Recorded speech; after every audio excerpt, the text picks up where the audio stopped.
He's already disappeared. Nothing lives He's here. gone. You were too gone. slow. How could you? Keep How going. could you? Keep going. Ignore the pain. I told you it was to trick you. I told you. Where are you going? See, There's nothing to follow. come on.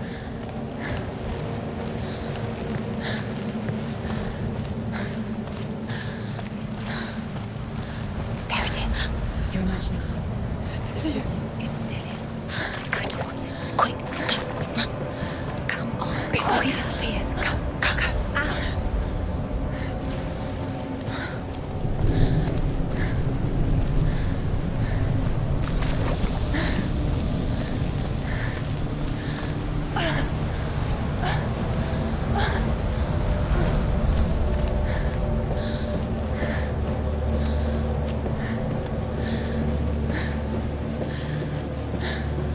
Before she first met him, she was not in a good place. Just a teenager, but not like the others. Barely functioning, she rarely left the house. Her father Zinbal made sure of that. Only occasionally did she venture out on her own, collecting firewood and herbs. Errands out in the Orkney Plains. That was her world.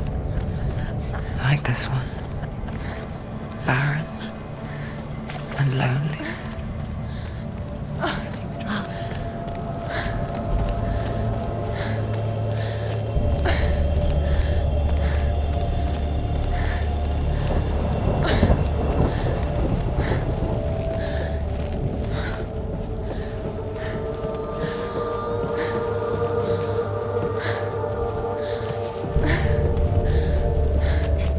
There he was.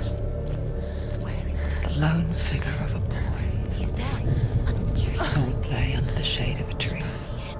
There he is. Come on, you have to. She remembers the first time she saw him. To her young eyes, he moved as if dancing. And the world danced with him. The gloom lifted. And for the first time in years, she felt Where is he? a ray of hope. He's there, under the tree. You can see him. There he is. Come on, you have to keep Dillian goes waiting. Keep going.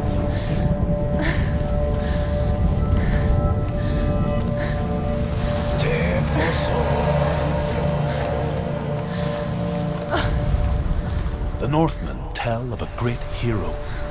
His name is Sigmund. His father's hall was built around a great tree, and one day, Odin comes and thrusts a sword into the tree, a gift to whomever can release it. Many try, but the sword only comes out in Sigmund's touch. His brother-in-law, King Sigurd, wants it, but Sigmund refuses him, so King Sigurd plots revenge. He invites Sigmund and his brothers to a feast, but when they arrive, they are met with an army, not a warm welcome. King Sigurd captures Sigmund and his brothers, steals his coveted sword, and readies them for execution.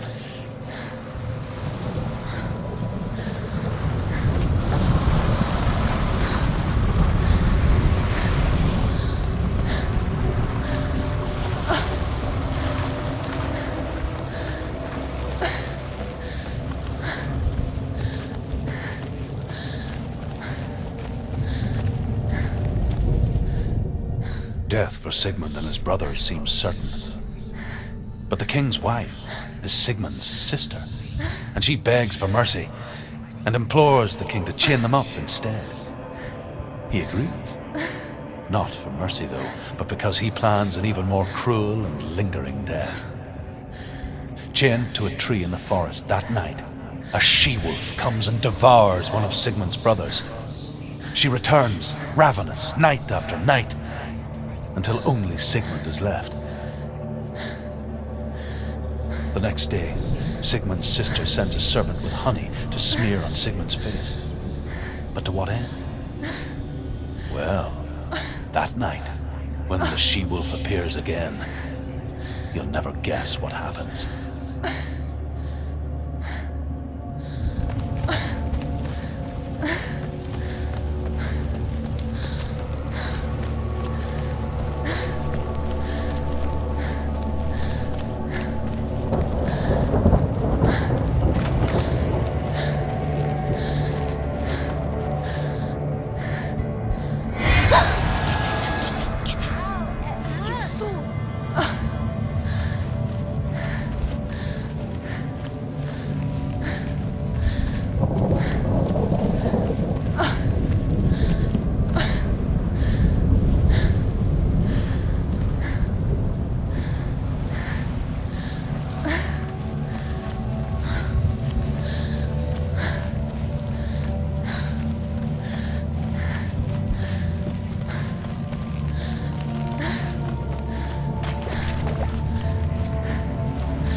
And here is the end of Sigmund's story. He was a fierce and great warrior who fought many battles. But one day, an old man came onto the battlefield. Although shadowed by a hood, Sigmund saw that he only had one eye. The man raised his spear, and Sigmund struck at it with his sword, but the sword shattered into pieces. Sigmund then knew that this was Odin, and thus that victory could not be his. He bowed his head and accepted his end. Dying, he tells his wife that she is with child, and that her son will one day make a great weapon out of the fragments of his sword. The sword named Gram.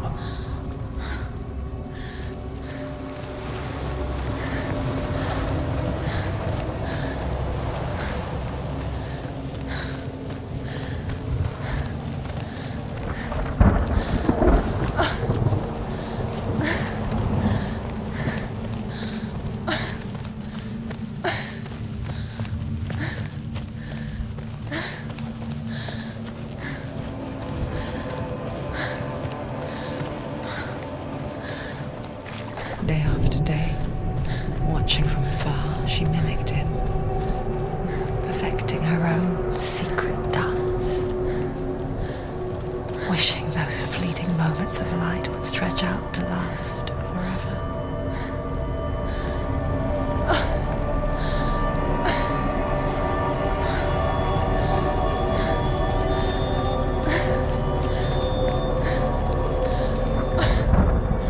As the she-wolf licks the sweet honey from Sigmund's face, he bites the wolf's tongue. The she-wolf pulls away, but Sigmund holds on. The chains break, and he is free. After his escape, Sigmund lives like us, hidden in the forest. His enemy, King Siggeir, believing him dead, as his sister plots revenge. And for vengeance to succeed, even the great Sigmund needs help.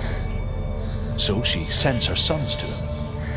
But their blood is weak and corrupted, and they're put to death by Sigmund. So his sister hatches a new plan, one that is cold of heart and pure of blood.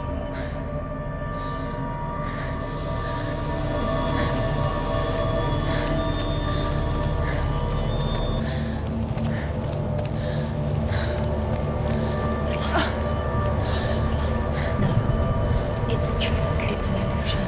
It's not real. Do you really? You want to believe it's real, but it's a trick. You're deluded. Where are you going? Where is she going? What is she following? You can't even fight. It's just deception. How does he so effortlessly court the world and bliss? If only she could do the same. See the world through eyes anew and dance with it, just like he does.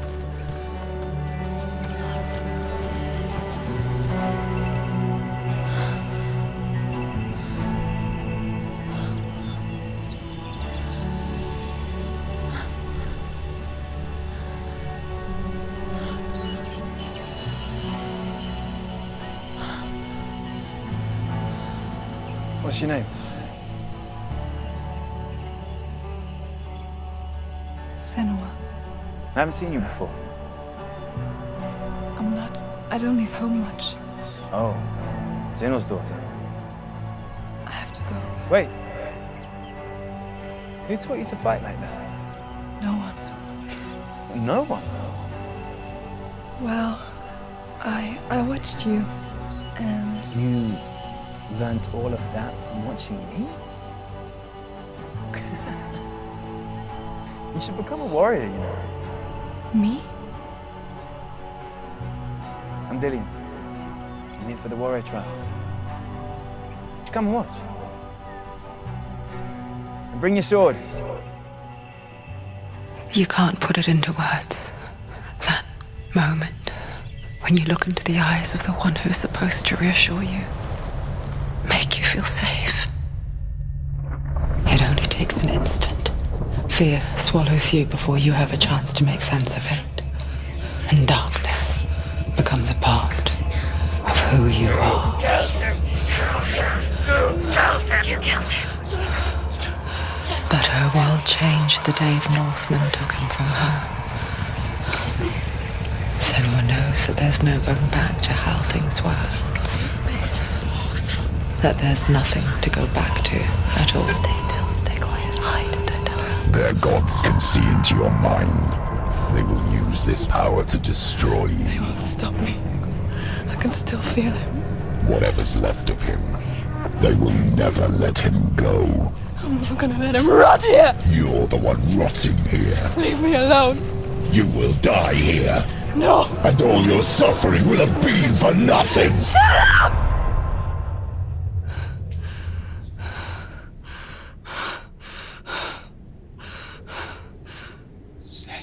Dillion? Is that you?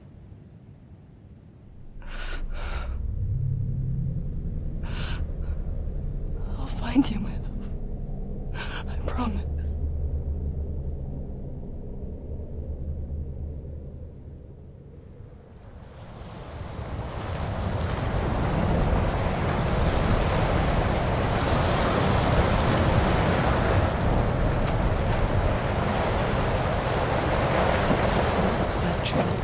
Can you see him? You want to believe it, is he not real? Is he there? You're alone in these mountains. Is that Dillion? Nothing lives here. You won't survive. You met him by the tree. She met him by the tree. Maybe it's a sign, the tree. What's he trying to tell you? He's waiting for you by the tree.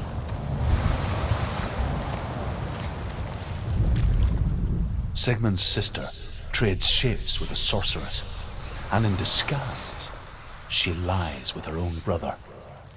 She gives birth to a son named Sinfjotli. After a time, she sends him to the forest to Sigmund. He tests the boy and finds him strong and fearless, and so they go to take their vengeance on King Siggeir. But luck is not on their side. They're captured, and Siggeir has them buried alive.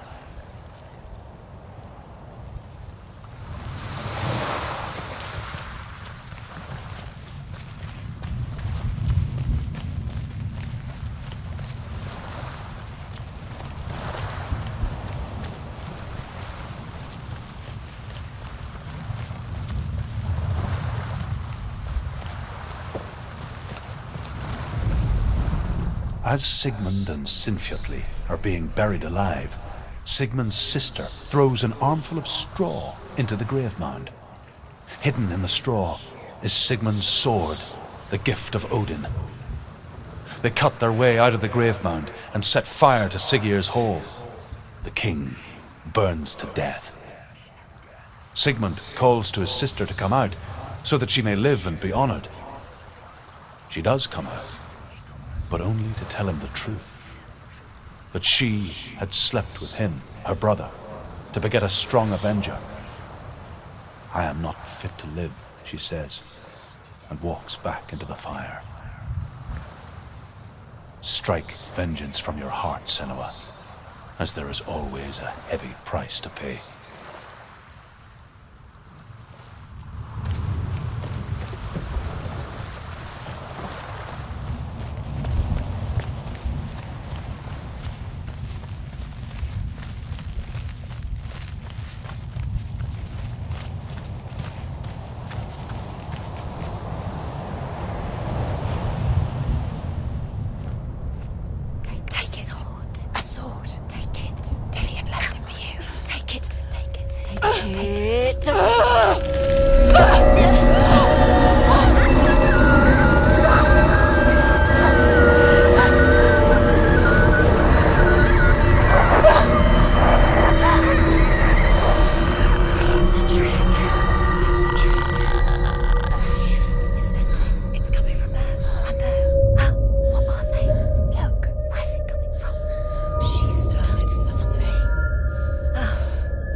It was forged by the god of all Northmen, Odin, and gifted to Sigmund, a great warrior. I need this sword. It's important. Can you help me? The sword appears whole, but it is an illusion. It shattered into shards long ago. It is said a great warrior can reforge grammar by answering the trials of Odin, one for each shard. The roots of the Tree of Death will take you to new lands where you will face the trials. Go to the shards. Go to the shard. Go to the shards. What's the shard? Find it. It's the metal runestone.